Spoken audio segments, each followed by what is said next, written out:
बिस्मिल्लाहिर्रहमानिर्रहीम। अस्सलाम वालेकुम class 9। I hope all of you are fine और अपनी स्टडीज़ पर बहुत ज़्यादा फोकस कर रहे होंगे। तो आज हम स्टार्ट करने जा रहे हैं अपने बायो के चैप्टर नंबर 2 का next topic which is classification.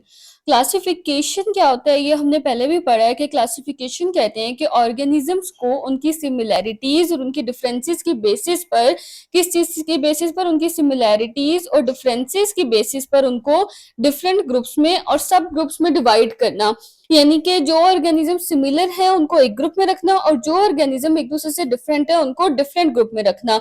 जैसे कि आप लोगों के स्कूल में मैंने आपको पिछले चैप्टर में भी एग्जांपल दी थी कि जैसे आपके स्कूल में क्लासेस होती हैं तो सिमिलैरिटीज के बेसिस पर ही क्लासेस होती है ना। जो क्लास 9 के बच्चे हैं जो वो वाला सिलेबस पढ़ रहे हैं 9 क्लास का, उनको एक क्लास में रखा गया जो कि क्लास 9 है। क्लास 10 के स्टूडेंट्स हैं, 11 क्लास 11 के स्टूडेंट्स हैं, क्लास 12 के स्टूडेंट्स हैं। इस तरह से डिफरेंट ग्रुप्स बनाए जाते हैं आपके स्कूल के अंदर ताकि किसी भी कंफ्यूजन से बचा जा सके। और वो ग्रुप्स भी सिमिलैरिटीज और डिफरेंसेस की बेसिस पर ही होते हैं। जिन बच्चों का सिलेबस डिफरेंट है वो दूसरे ग्रुप में है, जिन बच्चों का सिलेबस सिमिलर है वो एक ही ग्रुप में होते हैं। और अक्सर उन ग्रुप्स के आगे से भी क्या बना दिए जाते हैं, सब ग्रुप्स। ग्रुप्स के आगे से भी क्या बना दिए जाते हैं, सब ग्रुप्स। अब सब ग्रुप्स कैसे बनते हैं? फॉर एग्जाम्पल क्लास 9 में भी अक्सर आपके स्कूल में ऐसा होता है कि क्लास 9 के 2-3 सेक्शंस होते हैं और वो सेक्शंस भी अक्सर सिमिलैरिटीज और डिफरेंसेस की बेसिस पर होते हैं। कुछ स्कूल्स में वो सेक्शंस जो है वो मार्क्स की बेसिस पर होते हैं। तो जिन बच्चों के मार्क्स अच्छे आते होते हैं उनको एक ही सेक्शन में रखा जाता है, या फिर जिनके मार्क्स कम आते हैं, एवरेज आते हैं, उनको दूसरे सेक्शन में, जिनके और कम आते हैं उनको थर्ड सेक्शन में। इस तरह करके सब ग्रुप्स बना दिए जाते हैं। एक क्लास के भी उनकी सिमिलैरिटीज और डिफरेंसेस की बेसिस पर क्या बना दिए जाते हैं, सब ग्रुप्स बना दिए जाते हैं। फिर उनको उसके अकॉर्डिंग डील किया जाता है। या फिर अक्सर सेक्शन जो वो इस तरह बनाए जाते हैं कि बॉयज का सेक्शन अलग है और गर्ल्स का सेक्शन डिफरेंट है। तो फिर वो भी तो सिमिलैरिटीज एंड डिफरेंसेस की बेसिस पर ही है ना। जो सिमिलर है एक दूसरे से कैरेक्टरिस्टिक्स में, जैसे कि जो गर्ल्स हैं सबके सब वो एक ग्रुप में है और जो बॉयज हैं वो डिफरेंट ग्रुप में है। तो इस तरह से जो सिमिलैरिटीज और डिफरेंसेस की बेसिस में ग्रुप्स और सब ग्रुप्स में डिवाइड किया जाता है ऑर्गेनिजम्स को, उसको हम क्या कहते हैं, क्लासिफिकेशन कहते हैं। अब जो ऑर्गेनिजम्स हैं उनमें हमारे पास डिफरेंट टाइप्स के ऑर्गेनिजम्स हैं, जैसे कि प्लांट्स हैं, एनिमल्स हैं, ह्यूमंस हैं, बहुत सारे ऑर्गेनिजम्स हैं। अब उसमें से अगर आप एनिमल्स को देख लें तो एनिमल्स को भी डिफरेंट आगे से ग्रुप्स और सब ग्रुप्स में डिवाइड किया गया। जैसे कि वर्टिब्रेट्स होते हैं उनमें से जिनकी बैकबोन होती है, और एक होते हैं इनवर्टिब्रेट्स जिनकी बैकबोन नहीं होती। तो जो बैकबोन वाले हैं उनको डिफरेंट ग्रुप में रख दिया गया, जिनकी बैकबोन नहीं है उनको डिफरेंट ग्रुप में रख दिया गया। अब वो भी इस तरह से होगा कि वर्टिब्रेट्स कौन है हमारे पास, जैसे कि डॉग है, जैसे कि कैट है, ये सब जो लॉइन है ये सब क्या है, वर्टिब्रेट्स हैं। और इन वर्टिब्रेट्स कौन से हैं जिनकी बैकबोन नहीं है, जैसे स्नेक है, जैसे अर्थवॉर्म है, जैसे इंसेक्ट्स हैं, उनको डिफरेंट ग्रुप में रख दिया गया। फिर आगे से उनके भी और ग्रुप्स एंड सब ग्रुप्स बन जाते हैं। ये सब जो है सिमिलैरिटीज एंड डिफरेंसेस की बेसिस पर ग्रुप्स एंड सब ग्रुप्स डिवाइड किए जाते हैं ऑर्गेनिजम्स के, ताकि किसी भी कंफ्यूजन से बचा जा सके और जो बायोलॉजिस्ट है वो उनको इजीली क्लासीफाई कर सके। Biologists have identified about 2 million kinds of organisms। ये हमने अपने पिछले लेक्चर में पढ़ा था कि बायोलॉजिस्ट ने कितने ऑर्गेनिजम्स को क्लासिफाई किया है अब तक, 20 लाख। 2 मिलियन कितना होते हैं, 20 लाख ऑर्गेनिजम्स को क्लासिफाई कर लिया है। Out of these 0.5 million are the kinds of plants. और इनमें से जो 0.5 मिलियन है वो क्या है, प्लांट। 0.5 मिलियन क्या होता है, 5 लाख। अब उनमें से 5 लाख हमारे पास क्या है, प्लांट्स हैं, और 1.5 मिलियन क्या है, एनिमल्स हैं। 1.5 मिलियन का मतलब क्या है, 15 लाख। मतलब कि 20 लाख में से 5 लाख हमारे पास क्या है, प्लांट्स हैं, और 15 लाख हमारे पास क्या है, एनिमल्स हैं। ये आपके एमसीक्यू का बहुत इंपॉर्टेंट पॉइंट है कि 0.5 मिलियन कौन है, प्लांट्स, और 1.5 मिलियन हमारे पास क्या है, एनिमल्स हैं। It is only a small percentage of the total kinds which live on earth. ये भी हमने पिछले लेक्चर में डिस्कस किया था कि टोटल अभी तक अर्थ पे जितने ऑर्गेनिजम्स रहते हैं ना, और बायोलॉजिस्ट ने जितने ये 20 लाख क्लासीफाई किए हैं, 2 मिलियन, ये उसका सिर्फ एक छोटा सा हिस्सा है, एक छोटी सी परसेंटेज है। बायोलॉजिस्ट का मानना ये है कि अर्थ पर ऑर्गेनिजम्स इससे कई गुना ज्यादा है, जितने उन्होंने क्लासिफाई किए हैं उससे कई गुना ज्यादा ऑर्गेनिजम्स हमारी अर्थ पे प्रेजेंट हैं। अच्छा, तो ये इंपॉर्टेंट पॉइंट्स मैंने अब आप लोगों के लिए हाईलाइट कर दिए हैं जो आपसे एमसीक्यूज में पूछे जा सकते हैं। तो अब हमारे पास 0.5 मिलियन 5 लाख किसकी काइंड्स है, प्लांट्स की, और 1.5 मिलियन 15 लाख किसकी काइंड्स है, एनिमल्स की। Every year biologist discover thousands of new kinds of organisms. हर साल बायोलॉजिस्ट जो हैं वो हजारों नए ऑर्गेनिजम्स को क्या करते हैं, डिस्कवर करते हैं, दरियाफ्त करते हैं। हर साल बायोलॉजिस्ट को अर्थ पे हजारों नई तरह के ऑर्गेनिजम्स मिलते हैं। To better study such a large collection of organisms, इतनी बड़ी जो तादाद है ऑर्गेनिजम्स की, उसको बेहतर तरीके से पढ़ने के लिए, स्टडी करने के लिए बायोलॉजिस्ट उसको क्या करते हैं, क्लासीफाई करते हैं, यानी कि ग्रुप्स में और सब ग्रुप्स में डिवाइड कर देते हैं। अब ये आपके पास क्लासिफिकेशन की डेफिनेशन है जो शॉर्ट क्वेश्चन में पूछी जा सकती है। Classification is the process in which organisms are divided into groups and subgroups. ये हमने अभी डिस्कस कर लिया कि क्लासिफिकेशन एक ऐसा प्रोसेस है जिसके थ्रू ऑर्गेनिजम्स को ग्रुप्स में और फिर फर्दर जो है वो सब ग्रुप्स में डिवाइड कर दिया जाता है उनकी सिमिलैरिटीज एंड डिफरेंसेस की बेसिस पर।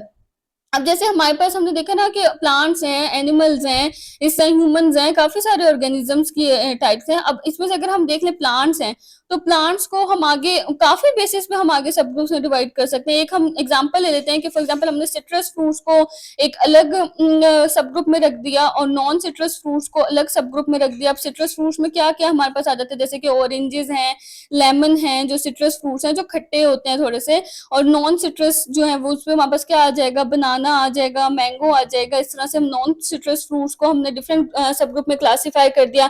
फिर आगे से हम और भी डिफरेंट बेसिस पे हम ग्रुप्स एंड सब ग्रुप्स बना सकते हैं। तो इस तरह से बायोलॉजिस्ट को उनको स्टडी करने में क्या हो जाती है, आसानी हो जाती है। Some people don't respect biodiversity on the grounds that it is useful for humans। इसमें बताया गया कि कुछ लोग बायोडाइवर्सिटी को सिर्फ इसलिए रिस्पेक्ट नहीं करते कि ये इंसानों के लिए जो है वो यूजफुल है, ह्यूमंस के लिए यूजफुल है। हमने पिछले लेक्चर में डिस्कस किया ना बायोडाइवर्सिटी की इंपॉर्टेंस को, तो हमें पता है कि बायोडाइवर्सिटी ह्यूमंस के लिए कितनी ज्यादा इंपॉर्टेंट है। तो कुछ लोग सिर्फ इस वजह से उसको रिस्पेक्ट नहीं करते कि ये हमारे लिए यूजफुल है या हमारे लिए फायदेमंद है तो हम इसको रिस्पेक्ट करें। ग्राउंड होते हैं बेसिस, किसी चीज की बेस या फिर जैसे वजह, इसको हम कहते हैं बेस या किसी चीज की वजह होना उसको। तो कुछ लोग जो है ना वो सिर्फ इस वजह से नहीं उसको रिस्पेक्ट करते कि हमारे लिए फायदेमंद है, rather they respect biodiversity on aesthetic and moral grounds. बल्कि वो बायोडाइवर्सिटी को इसलिए भी रिस्पेक्ट करते हैं क्योंकि ये बहुत खूबसूरत है। एस्थेटिक कहते हैं ना ब्यूटीफुल चीज को, खूबसूरत चीज को, तो इस वजह से कि बहुत ज्यादा खूबसूरत है, ये हमारी अर्थ को खूबसूरत बना रही है। तो हमें चाहिए कि हमारी अर्थ की जो खूबसूरती है, जो उसकी ब्यूटी है, उसमें इजाफा करती है, तो हमें चाहिए कि हम इसको प्रोटेक्ट करें। एंड मोरल ग्राउंड्स हम कहते हैं अखलाकी जिम्मेदारी। तो कुछ लोग जो है वो इसको इस वजह से भी रिस्पेक्ट करते हैं, कुछ लोग जो है वो इसको अपनी अखलाकी जिम्मेदारी तौर पे भी ना रिस्पेक्ट करते हैं, ये समझ के भी कि हमारी रिस्पॉन्सिबिलिटी है कि हम इसको प्रोटेक्ट करें, या चाहे हमें इससे कोई फायदा हो या ना हो, लेकिन हमारी फिर भी ये रिस्पॉन्सिबिलिटी है कि हम इसको क्या करें, हम इसको प्रोटेक्ट करें और इसकी हिफाजत करें और इसको रिस्पेक्ट करें। नेक्स्ट अब हम डिस्कस करते हैं AIIMS and principles of classification को। एम्स क्या होता है, मकसद, मकासद, यानी कि हमारे पास पर्पस क्या है, मकसद क्या है क्लासिफाई करने का, और प्रिंसिपल्स किन असूलों के बेसिस पर हम ऑर्गेनिजम्स को क्लासिफाई करते हैं। तो इसमें हम देखेंगे कि क्या मकसद है क्लासिफाई करने का और किन असूलों के बेसिस पर हम क्लासिफाई करते हैं।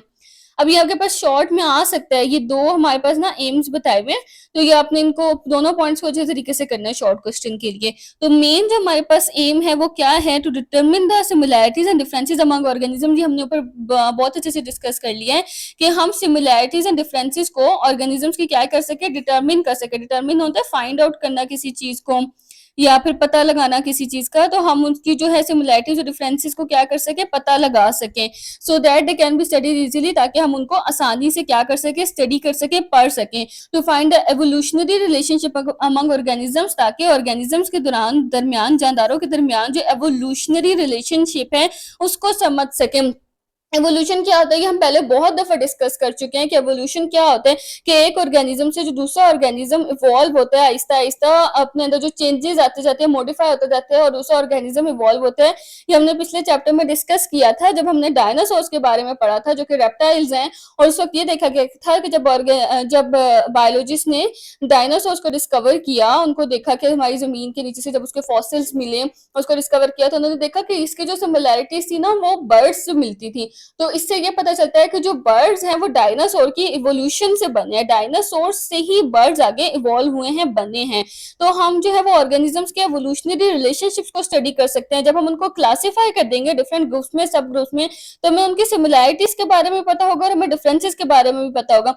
तो इससे हमें ये पता चलेगा कि एक ऑर्गेनिज्म जो है वो किस तरह से दूसरे ऑर्गेनिज्म से इवॉल्व हुआ, दूसरे ऑर्गेनिज्म से, एक ऑर्गेनिज्म से दूसरा ऑर्गेनिज्म किस तरह से बना आहिस्ता आहिस्ता।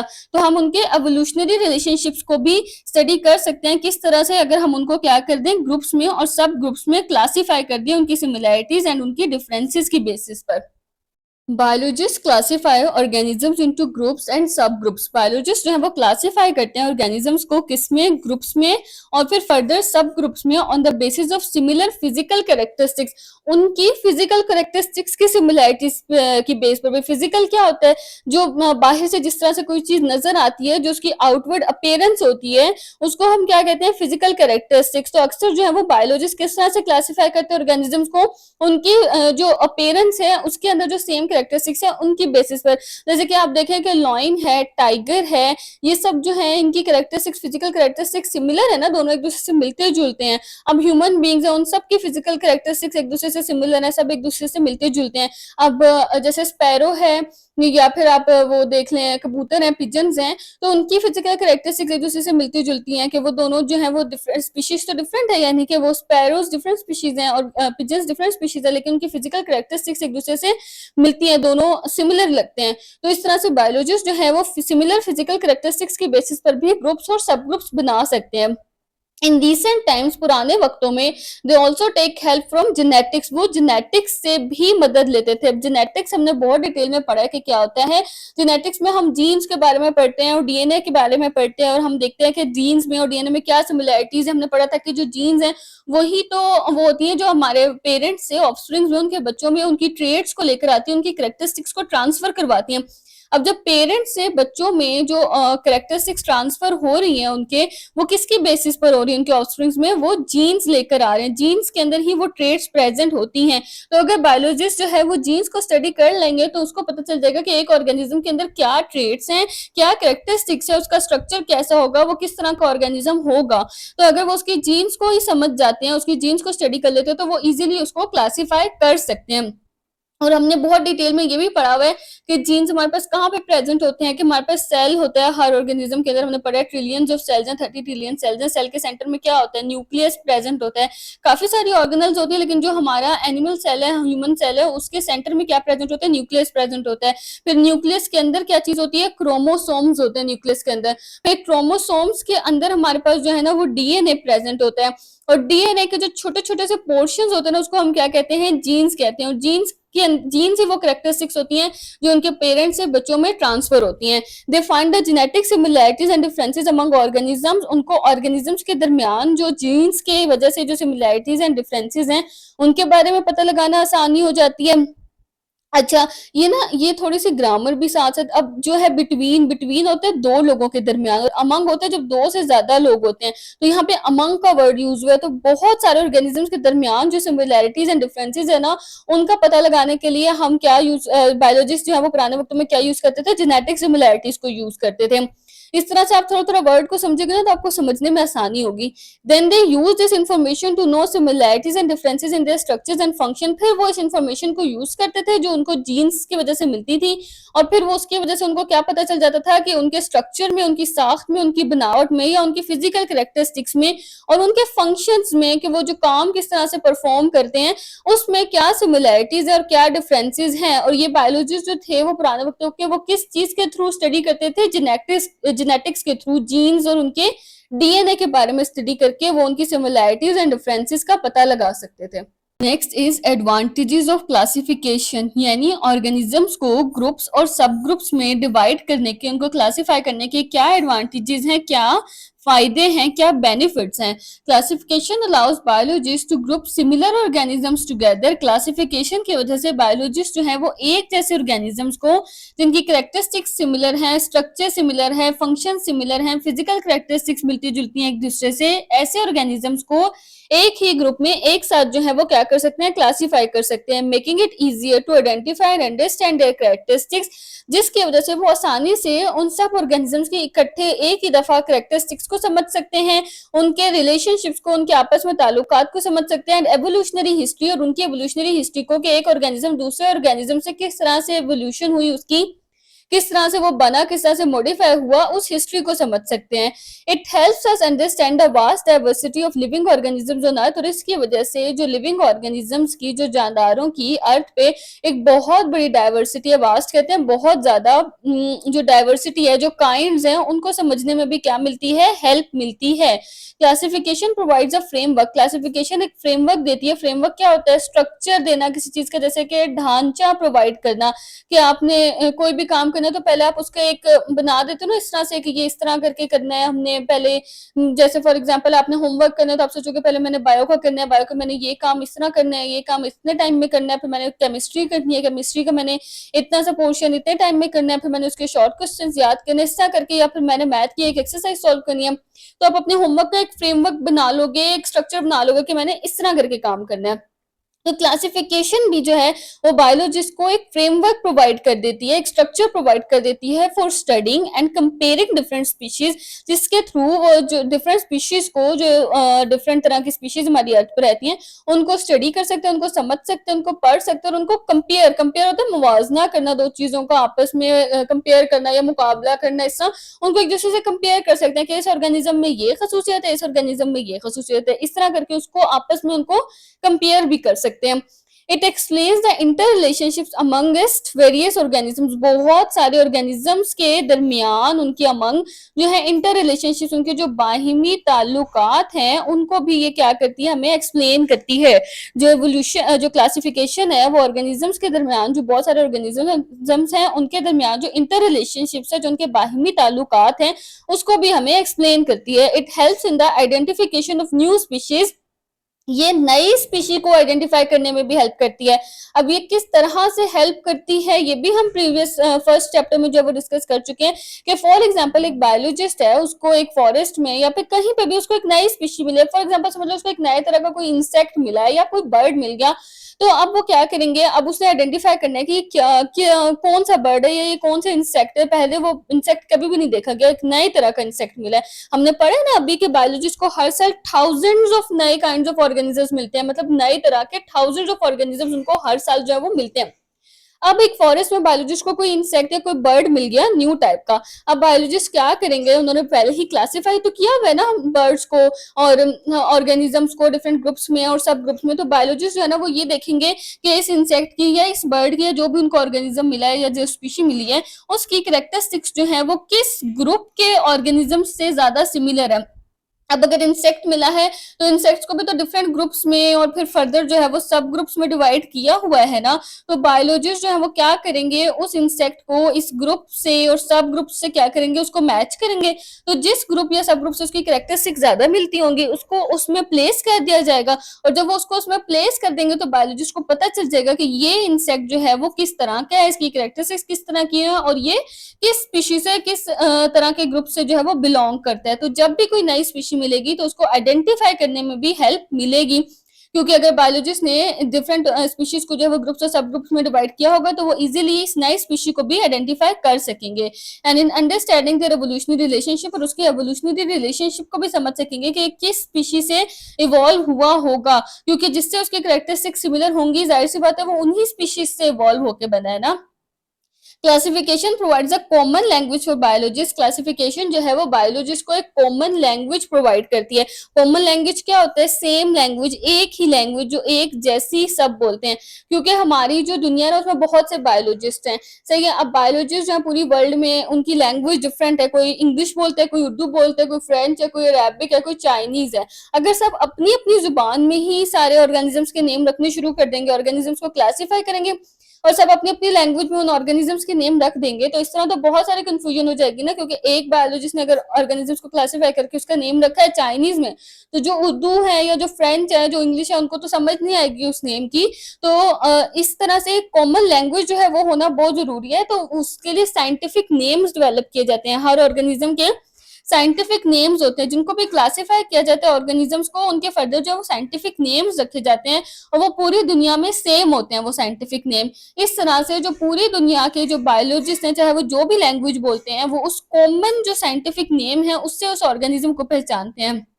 जैसे कि आपकी बुक में ही आगे फर्दर एक एग्जांपल आएगी अनियन की। तो अनियन को डिफरेंट जगहों पे जो है वो डिफरेंट नेम से बोला जाता है। कहीं पे उसको प्याज बोला जाता है, कहीं पे उसको अनियन बोला जाता है, कहीं पे उसको बसल, कहीं पे वसल, इस तरह बोला जाता है। डिफरेंट नेम्स हैं उसके। तो लेकिन उसका साइंटिफिक नेम क्या है? Allium cepa. अब हर जगह पे उसको साइंटिफिक नेम उसका सेम ही रहेगा। तो इस वजह से बायोलॉजिस्ट को इस कॉमन नेम की वजह से समझने में क्या होती है? आसानी होती है around the world, enabling effective communication, जिससे उनको बातचीत में भी आसानी होगी। In the study of organism, organisms को स्टडी करते हुए जो उन्होंने कम्युनिकेट करना है एक दूसरे से उस ऑर्गेनिज्म के बारे में, तो उसमें भी उनको क्या होगी? आसानी होगी। क्योंकि हर ऑर्गेनिज्म का एक कॉमन नेम होगा, एक साइंटिफिक नेम होगा। Overall classification is crucial for our understanding of the natural world. के जो क्लासिफिकेशन है ना वो बहुत क्रूशियल है, बहुत इंपॉर्टेंट है, बहुत जरूरी रोल प्ले करती है समझने में नेचुरल वर्ल्ड को, दुनिया को, जो हमारी कुदरती दुनिया है उसको। एंड फॉर द कंजर्वेशन, और कंजर्वेशन के लिए यानी कि प्रोटेक्शन के लिए, तहफ़्फ़ुज़ के लिए, and the management of biological diversity, जो बायोडाइवर्सिटी है, जो हमारे पास लाइफ की इतनी ज़्यादा काइंड्स हैं, वैरायटी हैं, उसकी मैनेजमेंट के लिए यानी कि उसको ऑर्गेनाइज करने के लिए, उसको मैनेज करने के लिए, उसको मतलब उसका इंतजाम वगैरह सही तरीके से करने के लिए, उसके लिए भी बहुत ज्यादा जरूरी है क्या चीज? क्लासिफिकेशन। ऑर्गेनिजम्स को उनके ग्रुप्स और सब ग्रुप्स में डिवाइड करना on the basis of their similarities and differences. I hope आप सबको आज का लेक्चर समझ आ चुका होगा अच्छे से। और अगर कोई पॉइंट नहीं समझ आया जिसमें कंफ्यूजन है वो आप मुझसे कमेंट सेक्शन में पूछ सकते हैं। नेक्स्ट हम स्टार्ट करेंगे अपना टॉपिक टेक्सोनोमिक रैंक्स का।